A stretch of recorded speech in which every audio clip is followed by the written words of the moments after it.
Esordio casalingo complicato per il vado del nuovo corso targato Matteo Solari al Chittolina. Arriva il Dertona di Zechella, formazione costruita per fare bene, e bene, infatti i Leoni cominciano a fare già dai primi minuti del primo tempo. Al 20° infatti, quando su una rimessa laterale da destra la difesa vadese è poco convinta, disimpegno errato su cui si fionda Diallo, lo scarico al centro attraversa tutta l'area, lo prende Otelé che controlla e fulmina Elia Cirillo, vantaggio che dura pochi secondi e diventa addirittura raddoppio un minuto più tardi.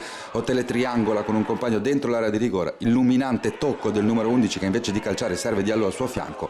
Il numero 9 senza troppi fronzoli e sullo stesso palo del primo gol assesta quello che ha tutti connotati per essere il colpo del KO. Il Vado infatti accusa e ci mette un tempo intero a somatizzare, poi però si sveglia. Minuto 62, Lo Bosco se ne va sulla sinistra e salva al centro Edo Capra, quello del Joker è un autentico colpo di prestigio. Il numero 7 lascia sul posto un diretto avversario e davanti ad una leggenda della Serie D come Francesco Tetti lo beffa con un tocco morbidissimo.